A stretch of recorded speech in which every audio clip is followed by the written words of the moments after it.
সুপ্রিয় দর্শক, বিশ্ব সংযোগে আপনাদের স্বাগতম। কেমন আছেন আপনারা? নিশ্চয়ই ভালো, আমরাও ভালো আছি। আপনাদের সঙ্গে বরাবরের মতো আমি আজকে রয়েছি কাজল হায়দার, আমার সঙ্গে স্টুডিওতে রয়েছেন সিনিয়র সাংবাদিক আহমদ আতিক। আতিক ভাই, বিশ্ব সংযোগের দর্শক শ্রোতা এবং আমাদের কলা কৌশলের পক্ষ থেকে আমাদের এই বিশ্ব সংযোগে আপনাকে স্বাগত জানাচ্ছি। দর্শক শ্রোতাদেরও স্বাগত।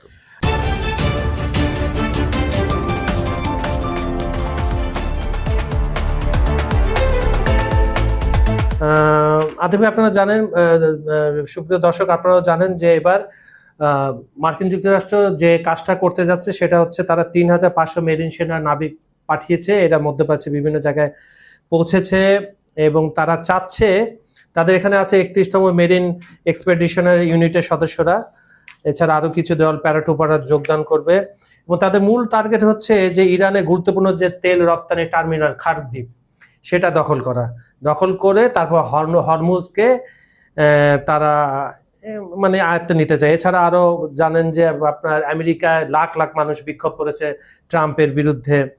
আবার আর ইন্টারেস্টিং খবর আছে, আপনার ইউক্রেন কাতার আমিরাত একজোট হয়েছে কিভাবে ড্রোনটা থামাবে। ইউক্রেন তো নিজে পারে না, তাকে নিয়ে এখন আবার মানে অনেক ধরনের হাস্যকর ব্যাপার স্যাপার হচ্ছে, আবার সিরিয়াস ব্যাপার স্যাপার হচ্ছে।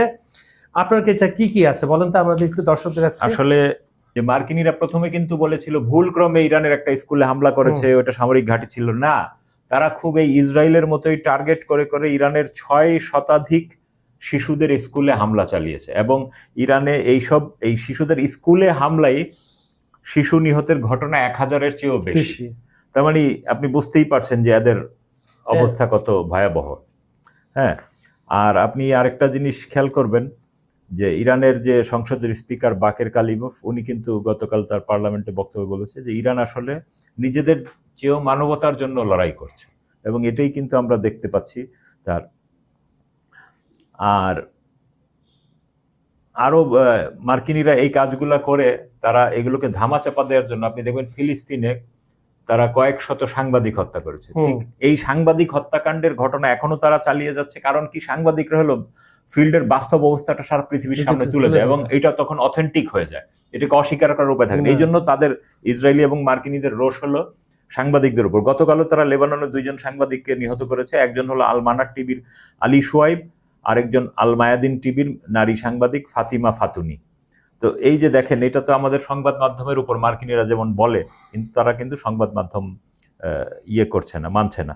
আর একই সাথে আপনি খেয়াল করবেন যে গতকাল মার্কিন যুক্তরাষ্ট্র জুড়ে বিক্ষোভ হয়েছে, সেখানে প্রায় ৯০ লাখ মানুষ অংশ নিয়েছে।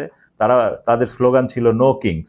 New York, Washington DC, Boston, Chicago, San Diego, Philadelphia এরকম বড় শহরের পাশাপাশি ছোট ছোট শহরেও মার্কিন যুক্তরাষ্ট্রে গতকাল এই বিক্ষোভ হয়েছে এবং আপনি জানেন লন্ডনেও প্রায় ১০ লাখ মানুষ বিক্ষোভ করেছে, তাদেরও এই একই অবস্থা যে নো কিংস।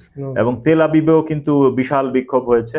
হ্যাঁ, তো এইসব বিক্ষোভের একটাই কথা যে উই ওয়ান্ট নো কিংস এবং যুদ্ধটা থামানোর কথা সঙ্গে সঙ্গে এবং মার্কিন সিনেটর বার্নি স্যান্ডার্স, তিনি কিন্তু এই প্রথমবারের মতো সেখানে বলেছেন, তার সমাবেশেও কিন্তু কালকে দেখা গেল যে ইরানি পতাকা উঠছে এবং সেখানে তিনি বলেছেন মার্কিন যুক্তরাষ্ট্রে অনেক বিষয়ে নাগরিকদের মধ্যে দ্বিধাবিভক্তি থাকলেও ইরান যুদ্ধ বন্ধে মার্কিন নাগরিকরা এখন একমত। তারপর যে আমরা যে কমান্ডো সিনেমার যে নায়ককে দেখি, তিনি মার্কিন যুক্তরাষ্ট্রের একটি অঙ্গরাজ্যের গভর্নর, এখন রাজনীতিক বটে, আর্নল্ড শোয়ার্জনেগার, ইনি কালকে যে বক্তব্য দিয়েছেন তাতে বলা হয়েছে মার্কিন যুক্তরাষ্ট্রের ইতিহাসে ট্রাম্প হলো সবচেয়ে নিকৃষ্টতম প্রেসিডেন্ট।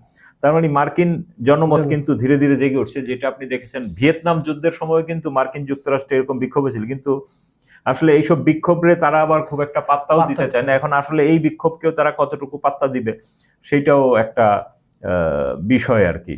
হ্যাঁ, তারপরে আপনার সবচেয়ে যেটা সুন্দর খবর সেটা হলো যে আপনার ইসরায়েলি চ্যানেল 13 কনফার্ম করেছে এবং আমাদের আল জাজিরা টেলিভিশন তারাও জানিয়েছে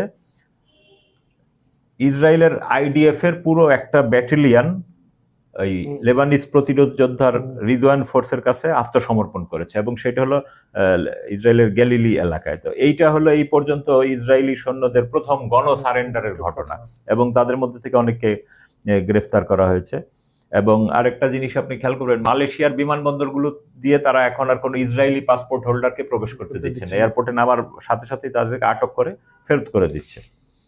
তো এই হলো একটা অবস্থা।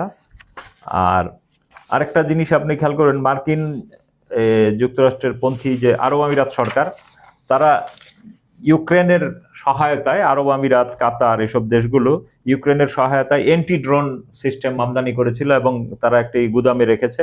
তো সেইখানে হামলায়, কিন্তু ইরানিদের হামলায় ওখানে 23 জন ইউক্রেনি এক্সপার্ট ছিল, তার মধ্যে 13 জন সলিল সমাধি হয়েছে, আর বাকিদের, আর এর মধ্যে আপনার ওই যে কি এই মানে কিলার ড্রোন দিয়ে ড্রোনের ইকুইপমেন্ট শেষ করে দিয়েছে ইরান। তো এইটা ওই যে আপনার কি এই ভদ্রলোকের নাম জেলেনস্কি, জি। তো সে আসলে গতকাল তার যে গত শনিবার একটা চুক্তি করেছে, তার যে এক্স অ্যাকাউন্টে সে জানিয়েছিল যে সে মাত্র আরব আমিরাতের সাথে চুক্তি করে সে এখন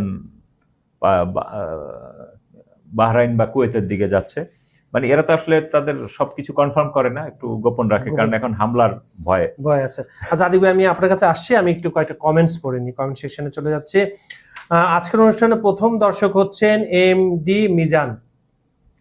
উনি লিখছেন, আসসালামু আলাইকুম, আপডেট খবর দেওয়ার জন্য ধন্যবাদ, গাজীপুর থেকে এমডি মিজান চৌধুরী। ধন্যবাদ আপনাকে, গাজীপুরবাসীকে আমাদের অনুষ্ঠানটা দেখার আমন্ত্রণ রইল।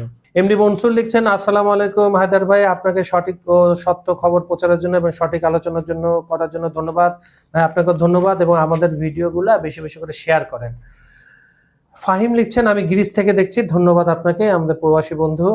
শাহিনুর রহমান লিখছেন, আমেরিকার ক্ষয়ক্ষতির খবর জানান ভাই, আমরা অলরেডি প্রতিদিনই কিছু না কিছু জানাই, আজকেও অলরেডি পেয়ে গেছেন, আরো পাবেন, আমরা দেব, কারণ ওদের জাহাজ কয়েকটা ডুবেছে, এয়ারক্রাফট, এটা আতিফ ভাই বলবে কিছুক্ষণ পরে।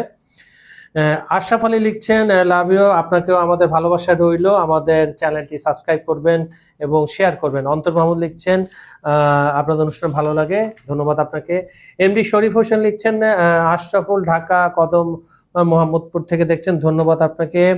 জিল্লুর রহমান লিখছেন, আমি যে কথাটা বলি সেই কথাটাই আপনি বললেন, গরিবের সুন্দর বউ থাকতে নেই, আপনি তো, আপনাকে অনেক ধন্যবাদ। মার্কিন যুক্তরাষ্ট্রের যে মনে করে কুয়ার ব্যাং সাগরে পড়ছে, ধন্যবাদ আপনাকে। কিডস আইডি থেকে আমাদের ভালোবাসা জানিয়েছে, আপনাকে ভালোবাসা। জলিল আব্দুল লিখছেন, we like your blog, thank you, ধন্যবাদ, আমাদের এই অনুষ্ঠানটা আরো বেশি বেশি করে শেয়ার করবেন। মোহাম্মদ ফারুক, উনি একটু লম্বা কমেন্ট লিখেছেন, রাখাল আরব আজ বহু উঁচু উঁচু দালান নির্মাণ ও বিলাসী জীবন গড়ে তুলেছে, অথচ ইসলাম থেকে বহুদূর সরে পড়েছে।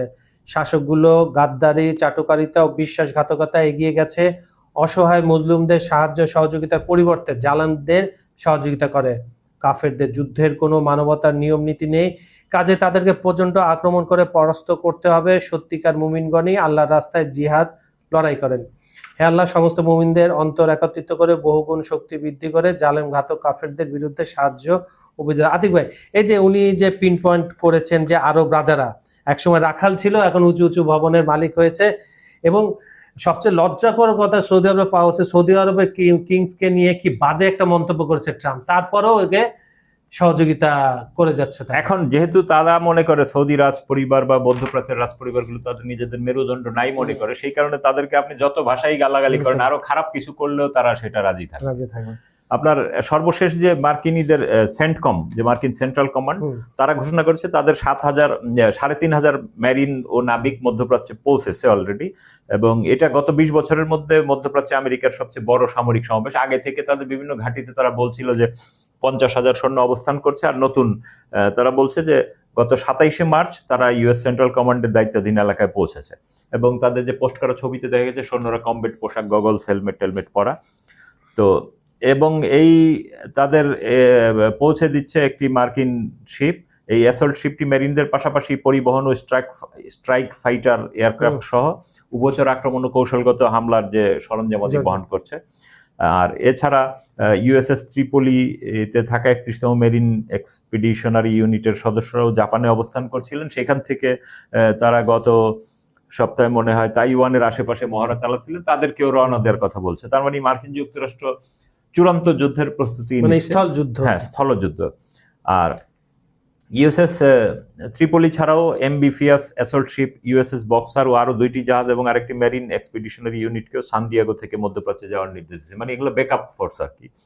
হ্যাঁ, তো যুক্তরাষ্ট্রের এই পদক্ষেপগুলো তো বোঝাই যাচ্ছে যে চূড়ান্ত যুদ্ধ। আর ইংরেজি দৈনিক তেহরান টাইমস আজকে রোববারে ছাপা হয়েছে আপনার ওদের lead heading welcome to hell, মানে জাহান্নামে স্বাগতম। এটা ইরানিরা আগেও বলেছে।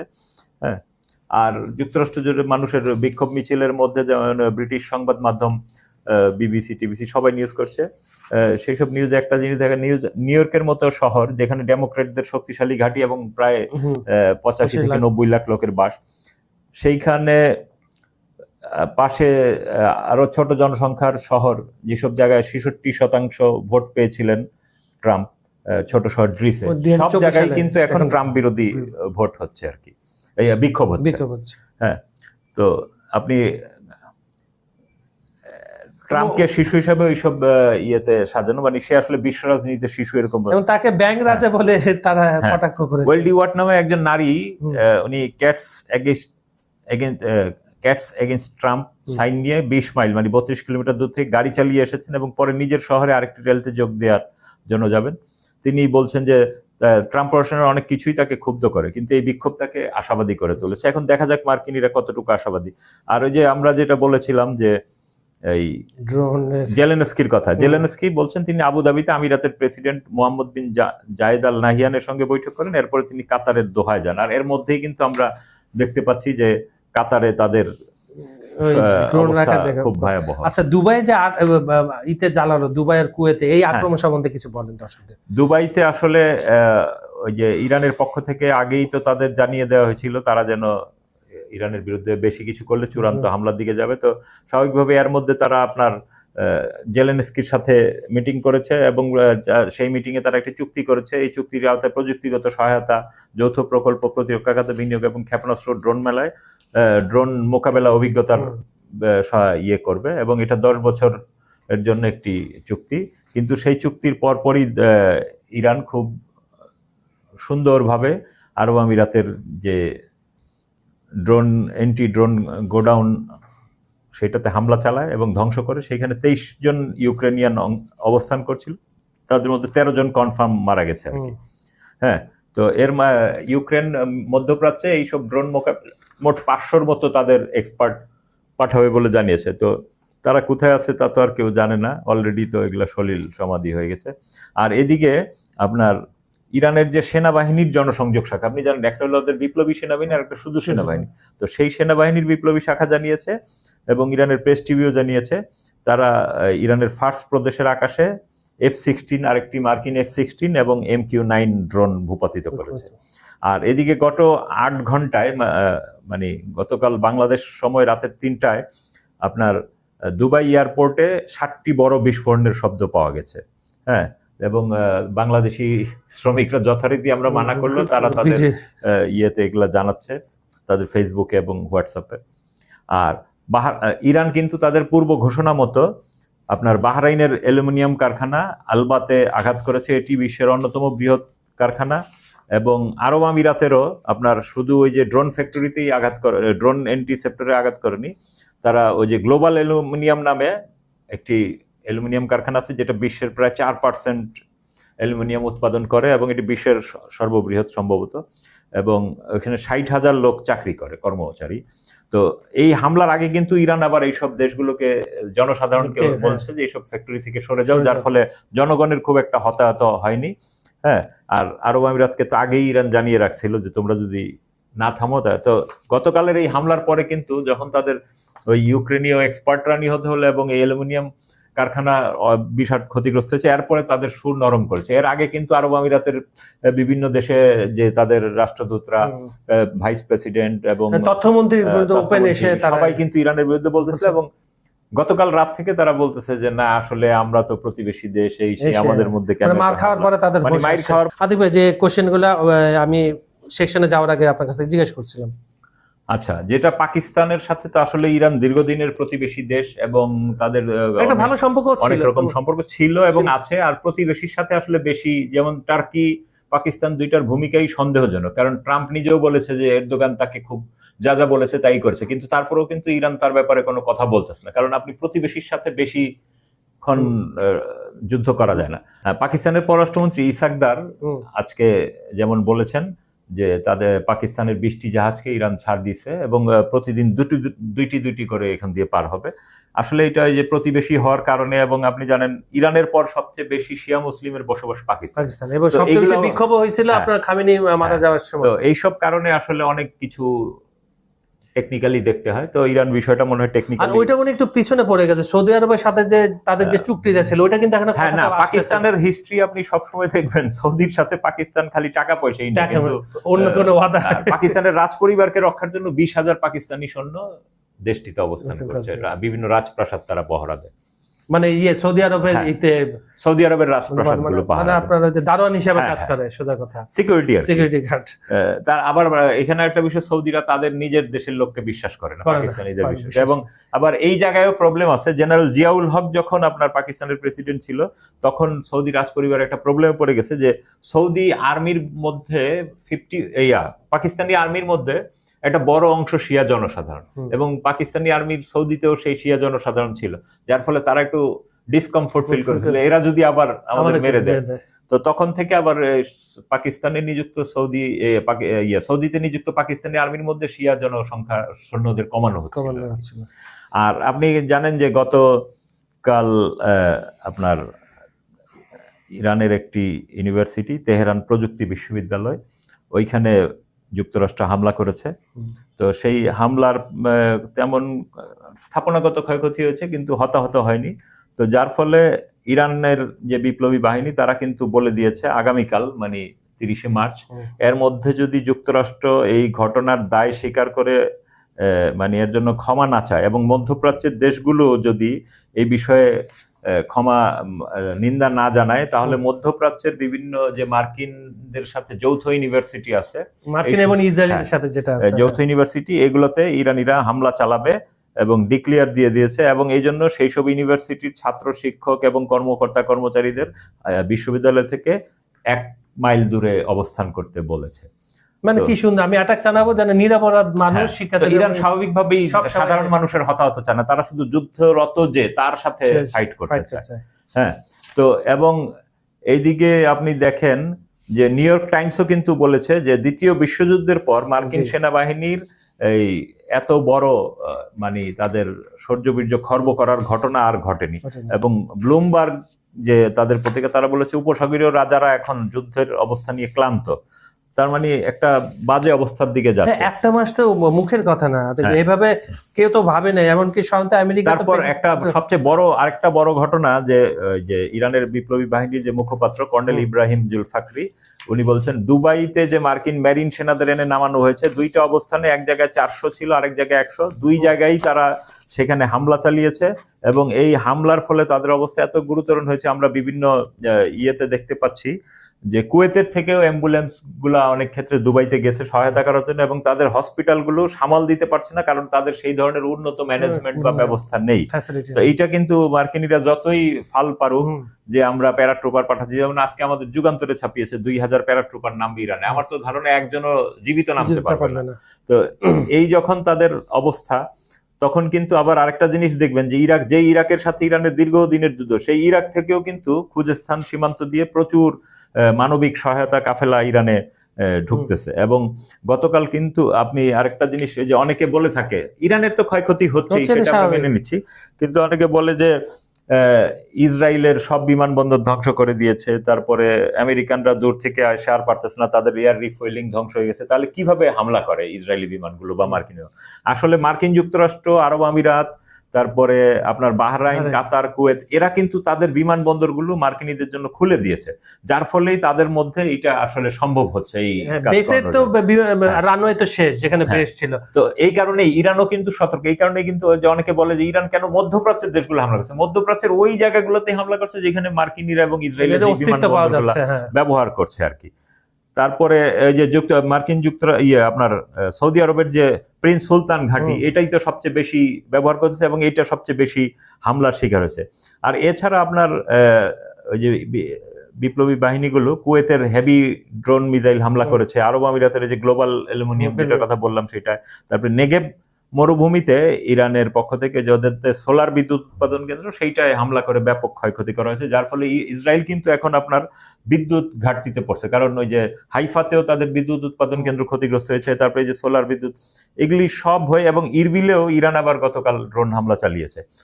আর ইসরায়েলের অবস্থা তো খারাপ, আপনি চিন্তা করেন, একদিক দিয়ে লেবানন, একদিক দিয়ে ফিলিস্তিনের যোদ্ধারা, আরেকদিন থেকে এখন ইয়েমেন মারা শুরু করছে। ইসরায়েলিরা এখন হলো আপনার খেয়াল করবেন মধ্যপ্রাচ্য বা পশ্চিম এশিয়ার যে এবং আফ্রিকার এদিকে ইরান, ইরাক, পাশাপাশি সিরিয়া, এদিকে লেবানন, এদিকে ইয়েমেন, এইটাকে ইরানিরা বলে যে এটা প্রতিরোধের ক্রিসেন্ট।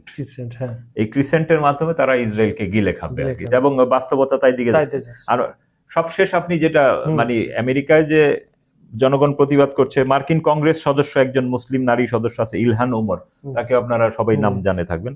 ইলহান ওমর গতকাল সুন্দর কথা বলছে যে ট্রাম্পের দৃষ্টিতে ইরানের নারীদের স্বাধীনতা মানে হলো স্কুলগুলোতে বোমা হামলা করা। একদম সঠিক বলে দিয়েছে। এবং আরেকটা জিনিস, ইরানের যে শহীদ Rahabar Ayatollah Syed Ali Khamenei, উনি যেটা বলেছিলেন যে আসলে আপনারা মার্কিনীদের যেভাবেই দেখেন বা মার্কিন জনগণ হয়তো কিছুটা শান্তিবাদী, কিন্তু মার্কিন যে কর্মকর্তারা, সরকারের বিভিন্ন কর্মকর্তারা, এদের মধ্যে সততা খুবই বিরল। এই যে আমরা শুধু আমাদের বাংলাদেশে বলি যে আমাদের প্রশাসন দুর্নীতিগ্রস্ত, আসলে সারা পৃথিবীতেই এখন এই পুঁজিবাদী ব্যবস্থার আওতায় প্রশাসনগুলো খুবই দুর্নীতিগ্রস্ত, এবং পুঁজিবাদী ব্যবস্থার মূল কেন্দ্র হলো মার্কিন যুক্তরাষ্ট্র। সেইটাকেই সবাই অনুসরণ করে। তো মার্কিন যুক্তরাষ্ট্র যেখানে দুর্নীতিগ্রস্ত, বাংলাদেশ তো দুর্নীতিগ্রস্ত, পার্শ্ববর্তী সবগুলো একই। তো সুপ্রিয় দর্শক, বিশ্ব সংযোগের আজকের এই অনুষ্ঠানটা আপনাদের কেমন লাগলো আমাদেরকে অবশ্যই কমেন্টে জানাবেন।